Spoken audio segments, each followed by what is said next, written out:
Bonsoir à toutes et à tous, soyez les bienvenus sur Monaco Info. Nous sommes le mercredi 28 septembre et voici les titres de ce journal de milieu de semaine. Nous l'avons évoqué hier, Maroš Šefčovič est en principauté. Le vice-président de la Commission européenne a été reçu par le prince Albert II et le ministre d'État. Cette visite rentre dans le cadre des négociations entre Monaco et l'Union européenne. Après le centenaire de la disparition du prince Albert Ier, nous célébrerons l'an prochain le centenaire de la naissance du prince Régnier III. De nombreuses manifestations seront proposées tout au long de l'année 2023. La présentation de cet événement dans cette édition. Nous ouvrirons une page yachting avec l'ouverture du Monaco Yacht Show. Avec nous, la responsable de la gestion de la société Camper & Nicholson, une spécialiste de vente de super yachts. Vous découvrirez les tendances, l'impact de la crise sanitaire suivi de la crise diplomatique internationale. Et nous aborderons aussi la navigation que l'on pourrait qualifier de propre avec la société La Neva Boat qui propose de remplacer d'anciens moteurs par des moteurs électriques. Quel est le bilan touristique estival et quelles sont les perspectives d'avenir, avec notamment le retour en nombre des congrès pour cet automne? Restez avec nous, nous serons dans quelques instants pour répondre à ces questions avec le directeur du tourisme et des congrès, Guy Antonielli. Et enfin, une soirée émouvante a été organisée à la médiathèque de Nice en hommage à la princesse d'Hollywood, Grace Kelly, disparue il y a 40 ans. Son fils, le prince Albert II, était présent hier au soir pour assister à la projection de La main au collet d'Alfred Hitchcock. Nous ouvrons donc ce journal avec la présence de Maroš Šefčovič en principauté. Nous l'évoquions hier. La visite du vice-président de la Commission européenne entre dans le cadre des négociations entre Monaco et l'Union européenne. Bonsoir Émilie Rousseau. Cette journée a débuté au Palais Princier. Bonsoir Fabien. Oui, en effet, Maroš Šefčovič a été reçu en audience par son Altesse Sérénissime le Prince Albert II ce matin. Les deux hommes ont évoqué ensemble des sujets d'actualité, mais bien évidemment et avant tout, cet accord d'association entre Monaco et l'Union européenne. Un échange cordial et positif, comme a pu nous le confier Maroš Šefčovič en milieu de journée. Nous avons discuté la possibilité d'avoir cet accord d'association. Il a aussi souligné quelles sont les priorités monégasques, mais aussi en même temps nous avons discuté les opportunités que cette ouverture européenne peut apporter aux Monégasques.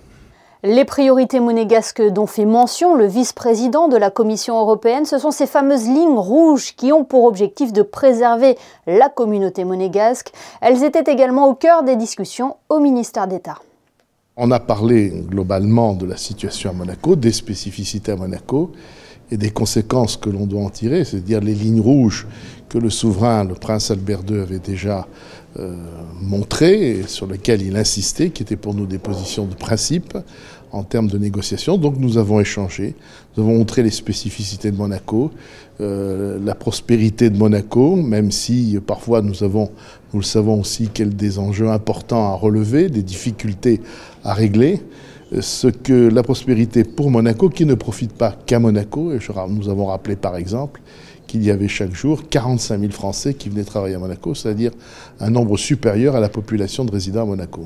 Maroš Šefčovič a été sensible aux arguments présentés par les différentes personnalités qu'il a pu rencontrer lors de sa présence à Monaco. Il a pu constater de lui-même les vraies dimensions de la réalité du pays avec cette visite en principauté. On le rappelle, Émilie, cette visite a toute son importance dans ces négociations qui ont été ralenties par la crise sanitaire. Oui, effectivement, le terme négociation accélérée a même été évoqué car ces discussions ont été entamées en mars 2015. Mais comme vous venez de le dire, la pandémie a eu un impact sur l'avancée des échanges.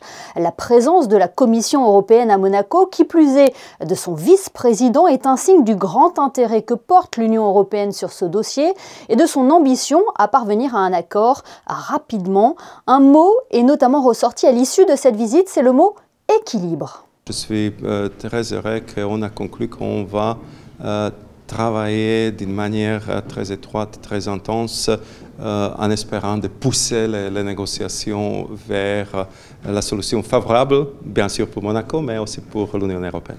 Vous l'aurez donc compris Fabien, les échanges sont cordiaux et intenses, même si pour l'instant l'heure est toujours aux discussions. Les deux parties poussent à travailler de manière efficace avec un calendrier ambitieux. Maroš Šefčovič a exprimé le souhait de parvenir à un accord à la fin de l'année 2023. Merci Émilie. Voilà ce que l'on pouvait dire de la venue à Monaco du vice-président de la Commission européenne. Après l'année Albert Ier, 2023 marquera le 100e anniversaire de la naissance du prince Régnier III.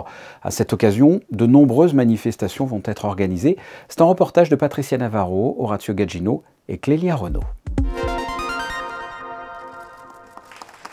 Voici le logo officiel que vous verrez apparaître tout au long de l'année 2023 sur de nombreuses manifestations et un peu partout dans Monaco. Le prince Albert II et la princesse Stéphanie, accompagnés de leur famille, ont en effet organisé au Palais Princier une présentation officielle de ce qui sera l'année Régnier III l'an prochain à Monaco. On a voulu vraiment organiser des événements pour une jeune génération de découvrir le prince Régnier et tout ce qu'il a fait. Et qu'on se rende compte que partout où on regarde à Monaco, on le doit au prince Régnier, que ce soit au niveau des constructions, au niveau culturel, au niveau social, et aussi ses passions et ses centres d'intérêt. Donc c'est plein de petits événements qui vont se dérouler sur 8 mois. L'année 2023 sera donc marquée par des dizaines de célébrations, dont la plus emblématique, la plus émouvante aussi certainement, aura lieu à la fin du mois de mai, rassemblant sur le Rocher la grande famille monégasque, mais pas seulement, les résidents aussi, à une date très symbolique. On démarre les festivités, enfin les commémorations le 31 mai, 23, pour vraiment le jour de son anniversaire, avec une fête populaire qu'il appréciait tant. Il a fait à chaque occasion de son règne, il a voulu faire un pique-nique pour les Monégasques, réunir les Monégasques, mais là c'était l'occasion de réunir aussi les Monégasques et les résidents sur le rocher, sur son rocher, avec plein d'activités tout au long de la journée, avec des spectacles qui montrent un peu tous ses centres d'intérêt et les choses qu'il aimait. Et le comité de commémoration Régnier III d'inviter le plus grand nombre à s'associer pleinement aux manifestations, pourquoi pas en formulant également des propositions. Un programme important a d'ores et déjà été arrêté, mais des initiatives ou contributions supplémentaires seront étudiées attentivement. Et vous l'aurez donc entendu, le temps fort et point de départ de ces célébrations, ce sera le 23 mai 2023, avec une grande fête populaire sur le Rocher. Le Monaco Yacht Show vient d'ouvrir ses portes sur l'ensemble du port Hercule, et ce jusqu'à samedi. Le souverain a visité, vous le voyez, les stands de ce salon prestigieux international dédié au monde de la grande plaisance. Ce sont au total 450 stands triés sur le volet, et parmi eux, le broker Camper & Nicholson. Et nous sommes avec la directrice de gestion de cette société internationale, Marianne Danissen. Bonsoir. Bonsoir. Votre société vend des yachts et des super yachts. Vous êtes au Monaco Yacht Show. Alors première question, pourquoi? Quel est l'intérêt pour votre entreprise d'être présente à ce salon? Camper & Nicholson est présent au salon de Monaco tous les ans depuis que le salon existe. La chose la plus principale, c'est la vente des bateaux, mais c'est aussi les présenter aux clients, c'est aussi la possibilité du charter et offrir tous nos services aux potentiels clients qui viennent sur le salon. Et cette année-là, qu'est-ce que vous proposez à vos clients? Qu'est-ce que vous avez à proposer? Cette année, nous avons des bateaux qui vont de 40 à 70 mètres. Il y en a à peu près 6 ou 7 dans notre boutique, on va dire, qu'on présente. On en a dans le port et on en a aussi également au mouillage. Pour en nommer quelques-uns, il y a Callisto qu'on voit derrière moi, qui est juste sublime, qui fait 65 mètres, et nous en avions bien d'autres encore à présenter à nos chers clients. Et bien justement, quelle clientèle vous recherchez sur place? La clientèle qui vient à Monaco est bien avisée sur les bateaux qui sont présentés ici, donc du coup, ils sont souvent déjà en contact avec nos brokers, avec nos vendeurs spécialisés. Et donc c'est l'occasion de visiter les bateaux en vrai et aussi de rencontrer toute l'équipe qui travaille en arrière-plan pour rendre le rêve de l'achat possible. Alors les retombées du Monaco Yacht Show, c'est très difficilement quantifiable, mais qu'est-ce que représente cette manifestation d'un point de vue économique pour votre entreprise? Quelles sont les retombées? L'importance d'être présent sur le plus grand show du yachting est pour nous absolument primordiale, et les retombées effectivement sont généralement très bonnes. Comment se porte l'univers de façon générale du yachting avec la crise internationale et la guerre en Ukraine? Est-ce que par exemple les clients hésitent à conclure des ventes en se disant c'est pas forcément le bon moment? La crise internationale effectivement n'a pas trop affecté pour le moment, on va dire, le marché du yachting, mais si vous regardez ce qui va se passer dans les mois et dans les années à venir, on n'a pas de boule de cristal, mais les choses se présentent pour l'instant extrêmement bien. Ne pas oublier que la crise du Covid a quand même rendu beaucoup de gens plus fortunés, donc notre marché pour l'instant se porte assez bien. La clientèle est la même, les nationalités sont les mêmes que les dernières années? Je pense que c'est une clientèle peut-être plus jeune que les années précédentes et il y en a de tous les univers et de tous les horizons. Donc on ne peut pas dire qu'il y a vraiment une nationalité plus prépondérante que d'autres. C'est un vrai mélange. D'accord. Est-ce que l'on arrive encore à vendre des yachts à la clientèle russe ou ukrainienne? Est-ce que l'on a le droit d'ailleurs de vendre des yachts à la clientèle russe? Les réglementations internationales sont là et nous devons tous les respecter. Donc pour l'instant, il y a 3 petits points. On ne va pas se le cacher, hein, les super yachts sont polluants. Les efforts ont été faits là-dessus ces dernières années. Le domaine du yachting fait de plus en plus attention à l'environnement ou c'est avant tout du business? Le domaine du yachting a déjà commencé depuis des années à prendre en compte l'aspect de l'impact sur l'environnement.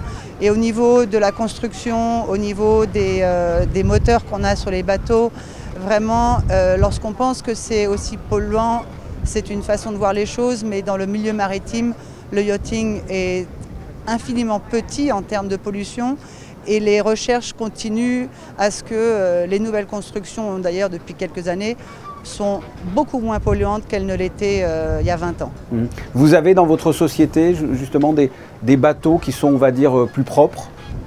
Absolument. Et plus on rentre dans le temps, plus on avance dans le temps, plus les bateaux sont quand même, on va dire, plus raisonnables au niveau de la pollution. Il y a aussi beaucoup de réglementations internationales qui font qu'au niveau de la pollution des eaux, du fuel, etc., tout ça, c'est très réglementé et c'est de plus en plus réglementé. Donc effectivement, je pense qu'on a même un peu d'avance sur beaucoup d'autres domaines qui ne font pas encore les pas pour aller vers un environnement plus serein.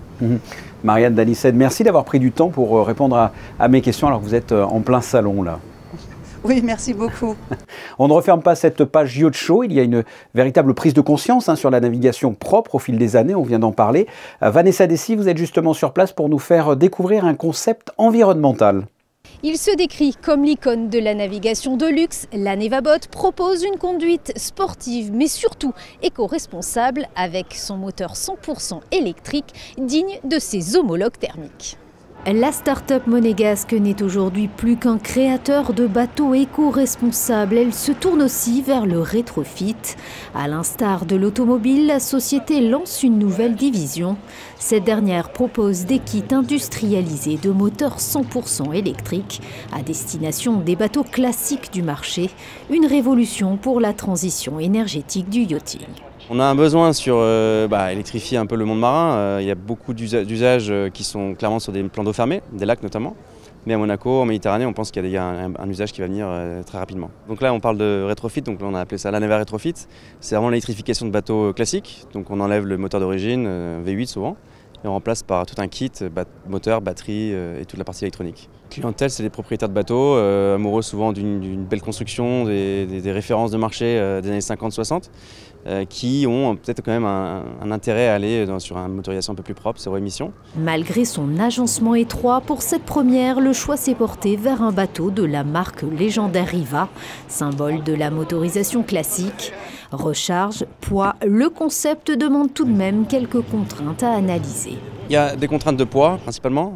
L'idée c'est pas d'abîmer un bateau, souvent celui-ci il est de 1961, donc c'est vraiment préserver la structure. L'idée c'est qu'on travaille sur du 1 pour 1. Vraiment pour nous c'est arriver avec du poids équivalent pour justement avoir les mêmes performances. Donc ça c'est le challenge principal.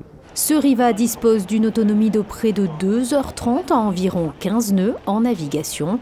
Et pour recharger le bateau, rien de plus simple. On utilise l'infrastructure du port, on n'a pas réinventé les choses, il y a des choses qui existent pour les grands bateaux, pour les voiliers, mais en revanche on travaille aussi sur la bande rapide, il y a des choses qui commencent à se développer, des sociétés qui commencent à installer les choses, donc on discute avec le port, avec ces sociétés-là pour donner accès plus facilement à la recharge. On a développé une borne avec un partenaire pour avoir un peu customisé un peu le produit qui reprend les couleurs du bateau et qu'on peut emmener un peu partout à la demande du client, soit une maison privée, soit un hôtel, soit une marina, quelle qu'elle soit. La Nevabot est donc engagée en tant qu'ambassadeur de la mission pour la transition énergétique. Il en fait la promotion des meilleures pratiques environnementales. C'est ce que l'on appelle une navigation responsable. Merci Vanessa. Le Yacht Show est le grand rendez-vous du début de l'automne, comme peut l'être celui du congrès des assureurs début septembre. Quel est le bilan touristique de cet été? Et est-ce que les congrès sont de nouveau présents en principauté? Voici un entretien avec le directeur du tourisme et des congrès. Guy Antonelli, bonsoir. Bonsoir Fabien. Nous sommes au tout début de l'automne. Je voudrais que l'on fasse un bilan touristique. Quel est votre constat? Un très bel été, juin, juillet, très bon, août en retrait, en occupation, mais une année marquée par une forte progression du prix moyen dans les établissements hôteliers de la Principauté, comme c'est le cas dans l'ensemble des grandes destinations mondiales. Alors, la SBM a annoncé un mois de juillet exceptionnel.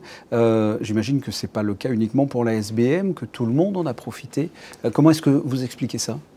Alors, tous les hôtels en ont profité, soyons clairs. Nous craignons un peu l'absence des clientèles russes et ukrainiennes qui sont présentes essentiellement en été. D'ailleurs, ce sont des clientèles sur lesquelles on enregistre moins 60% depuis le début de l'année environ.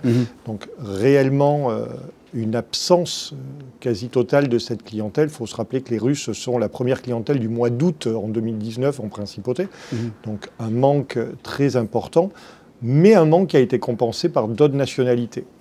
Ce qu'il faut voir, c'est qu'au niveau mondial, aujourd'hui, on assiste à un phénomène que les Américains qualifient de revenge travel.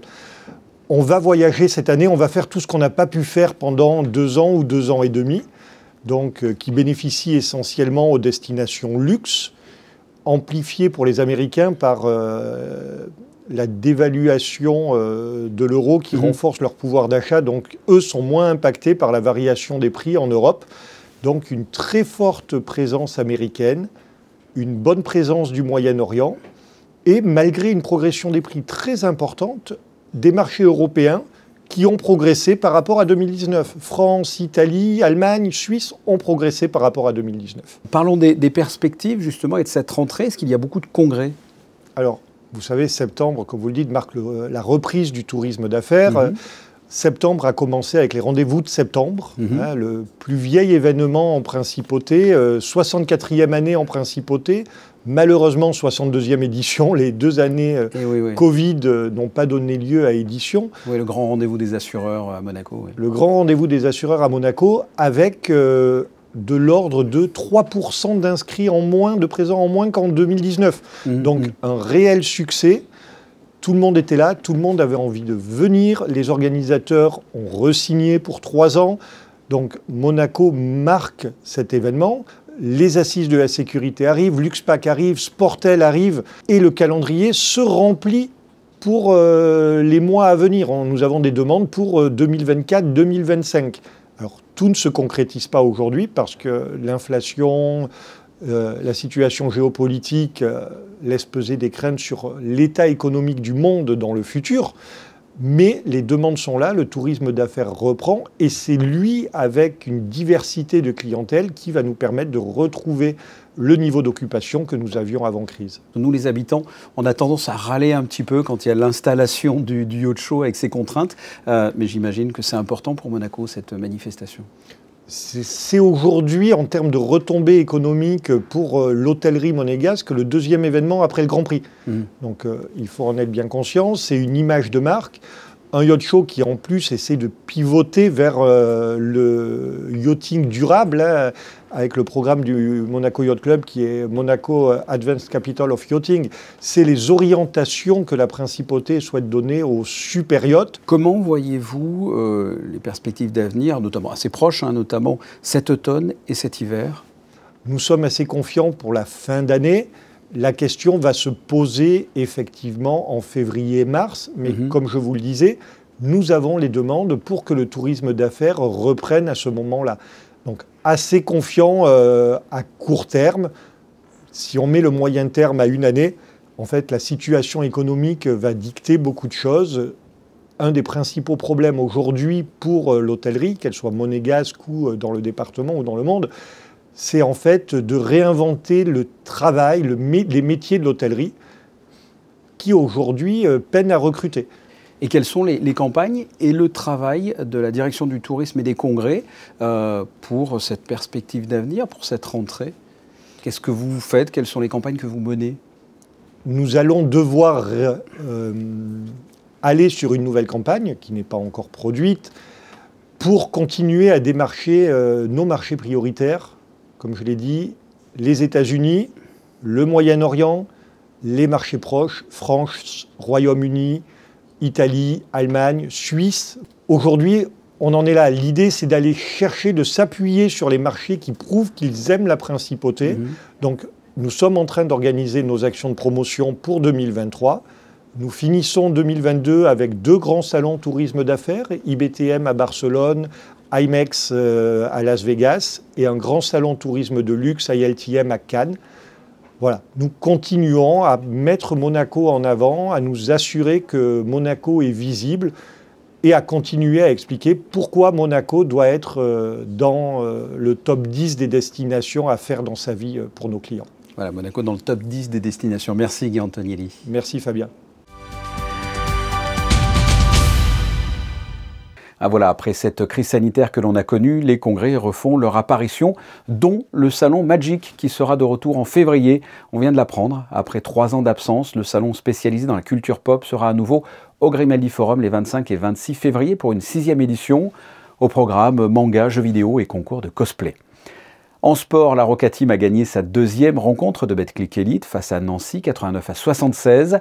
L'AS Monaco Basket qui jouera pour la première fois de la saison dans la toute nouvelle salle Gaston Médecin ce dimanche 17h face à Roanne. En moto, le Casteux Trophy s'est achevé dans les dunes de Merzouga au Maroc et le pilote Adrien Maré du Motoclub de Monaco a décroché la 2e place de cette compétition avec son coéquipier Nicolas Régnier. Parlons cinéma à présent. Le Prince Albert II était à Nice hier au soir pour assister à la projection de La main au collet d'Alfred Hitchcock, une soirée organisée à la Cinémathèque pour rendre hommage à Grace Kelly, disparue il y a 40 ans. Le reportage de Frédéric Hélion sur des images de Thomas Deus. 11 films tournés entre 1951 et 1956, des classiques comme Le train sifflera 3 fois, Fenêtre sur cour où le crime était presque parfait. Grace Kelly a marqué l'histoire du cinéma et plusieurs générations de cinéphiles. Une soirée était organisée à Nice mardi soir pour rendre hommage à l'actrice disparue il y a 40 ans. La princesse a fini par obscurcir la carrière de l'actrice. On finit par oublier que Grace a été une actrice exceptionnelle, charismatique et délicieuse. Et donc j'ai voulu, pour le 40e anniversaire de son départ, pour commémorer ce triste souvenir, ce triste anniversaire, j'ai voulu qu'on rendît hommage, donc, non pas à Grace, princesse de Monaco, mais à Grace, princesse d'Hollywood. J'en ai parlé au prince lors d'une interview que je faisais de lui, il a trouvé ça, il a dit c'est parfait, il m'a même dit alors que je viendrai si c'est le cas. Et le prince Albert II a tenu sa promesse, le souverain est venu assister à la projection de La main au collet à la Cinémathèque de Nice, tout comme une centaine de cinéphiles. La main au collet, c'est un film culte, on peut dire. Je l'ai vu au moins une douzaine de fois. C'est la première fois que je vais le voir au cinéma. Et ce soir, je pense qu'il y aura une occasion en plus parce qu'il y aura le prince de Monaco et ça va rajouter quelque chose en plus que normalement on n'a pas tous les jours. Mon fils, il est cinéphile et il me dit bien, ça va tout bien, le film. Mais moi, c'est plutôt la princesse que je vois, en Grace Kelly.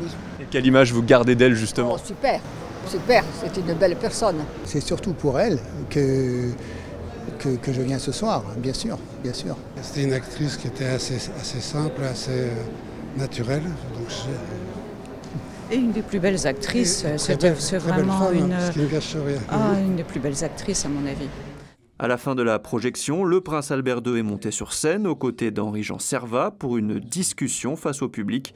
Une belle séquence émotion où le souverain s'est livré sur sa mère, princesse d'Hollywood, puis de Monaco. Et puisque l'on parle de La main au collet, sachez que l'Institut audiovisuel de Monaco projettera un film d'Alfred Hitchcock cette année en avril 2023. Pas de printemps pour Marny, on aura l'occasion d'en reparler. Avant de clore cette édition, Yannick de Bever vous donne les prévisions météo pour demain. Bonsoir Yannick.